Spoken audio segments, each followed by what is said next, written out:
Okay, so now that we've created our sync up to our streaming source, let's execute it and see the data being processed.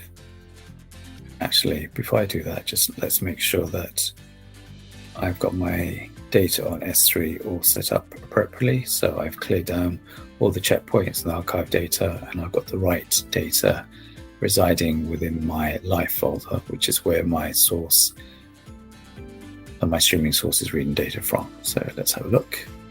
So demo data, let's go to archive and clear that down. That's not even archive, so that's fine.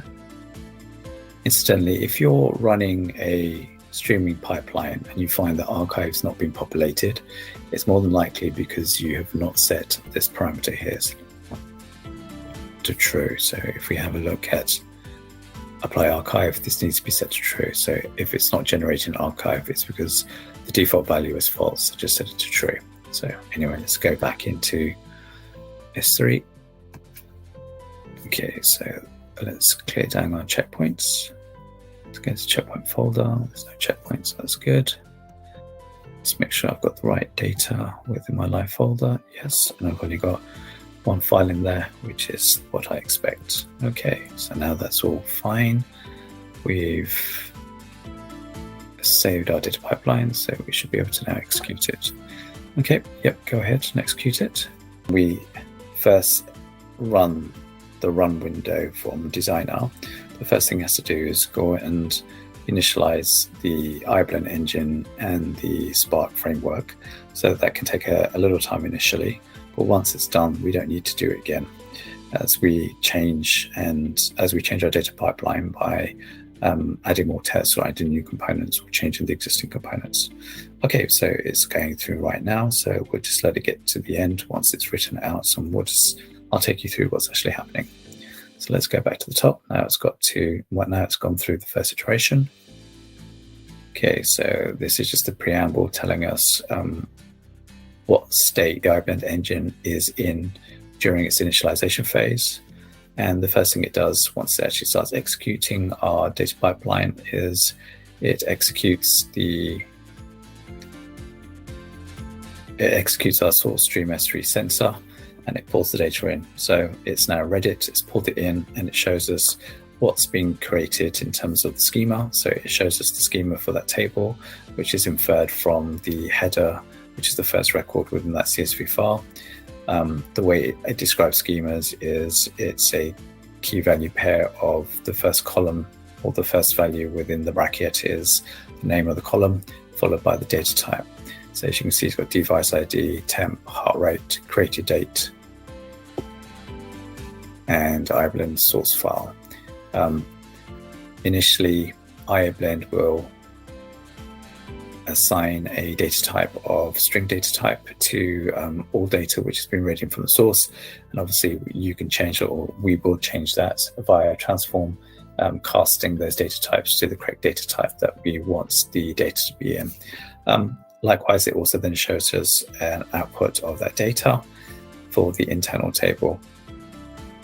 So once it's done the internal table, it then adds the IOblend metadata to that, which allows us to have record level data lineage. So for every single record which is created, it will create an IOblend source file, and it will mark down the name of the file that the data is actually being read from. It will create an IOblend created date, which is the dates and timestamp of when that data was read. It will record the data pipeline which was executed that was reading that data. And then it will also have some internal IOblend metadata, which it needs in order to maintain data lineage. Okay, so that's that. We've asked it to do dedupe. So it shows us the output of the dedupe. And as we would expect, there is no records being removed. So the dedupe output mirrors the output from the source stream S3 sensor. Okay, so next it's going on, and what's happened is it said actually there's an event window to be processed. So we said the event window epoch is 1 hour. So as you can see here, it will identify the greatest timestamp. In this instance, it's this one here, 1951. It'll remove 1 hour from it, and all data which is older than that, it will remove. So therefore, it's going to remove 1844 and 1721 eventually. Okay, so, and there we have it. It says records that have been archived due to a new event window. So here are the 2 records which have been archived, and those 2 records will be saved as a JSON file, and will be archived into a directory which it will create in the archive folder that we specified within the playbook. Okay, and then it's saying, okay, so after I've done the event forwarding, this is the complete list of records which now reside within my internal table, which is called source stream S3. So that's all good. And then it also gives the count. Okay, so what I want to demonstrate now is what happens when we deliver late arriving data to this process. So let's go back to S3 and just add that late arriving data. So if I go back to my holding bucket, let's click my reversal file. Let's copy that to my live bucket.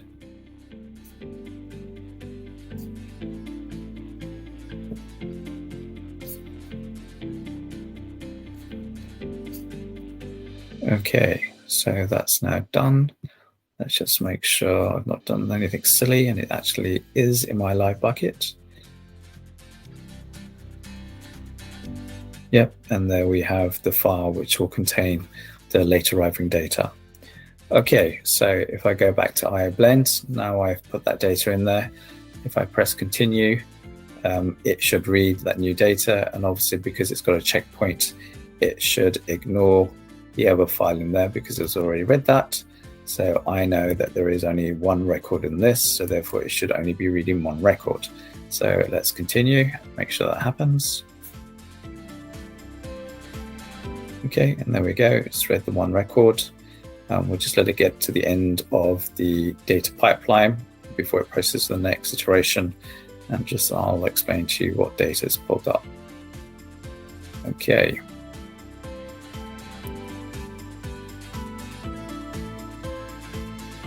So again, it's now reading the new data. So as I said, it's 1 record, and if we look carefully here, the created date is 17th of the 10th, 2020. So this created date is actually older than the existing record, which is stored within my internal memory tables of 23rd of the 10th, 2020. So therefore, this is late arriving data, and what should happen is it will call a regress, which means that it will go away, and from the archive data, it will pull back all records which are greater than the 17th of the 10th for a period of 10 days. So in this example, it should pull back all the data that we've written out to archive to date. So let's have a look. So it's then going through, it's then adding that new data to so it's adding that regress record to our source stream S3. It's going to do a dedupe against it, and then it's telling us actually there's a regress that needs to be done. So it's now executing the record, new record first. Okay, and then it's showing the records which have been archived due to the new event.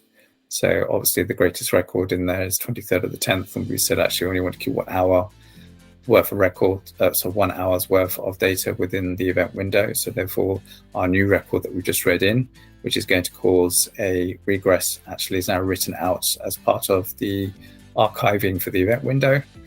And so that's what happens. And as you can see now, the internal table only has the 23rd of the 10th, 2020 record in there. Okay, that's cool. It then gives us the count on number of records which are residing within the existing memory table, which is of 1. And now it's going to perform the regress. So as you can see, it says regression data pulled back for the source. And as you can see, it's pulled back all the data. It does the dedupe against the internal table. It then adds that data to the internal table.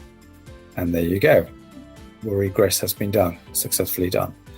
Okay, now if I do continue,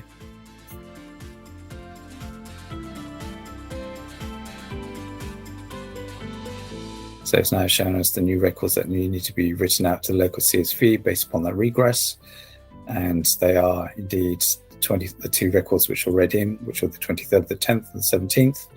And it's writing those out. And that's it. So it's done complete. So let's end that, because we've now completed that pipeline successfully. And that also concludes this demo. In the next demo, we'll be showing how we will then link that source via transform to the existing static source and then write that out. Okay.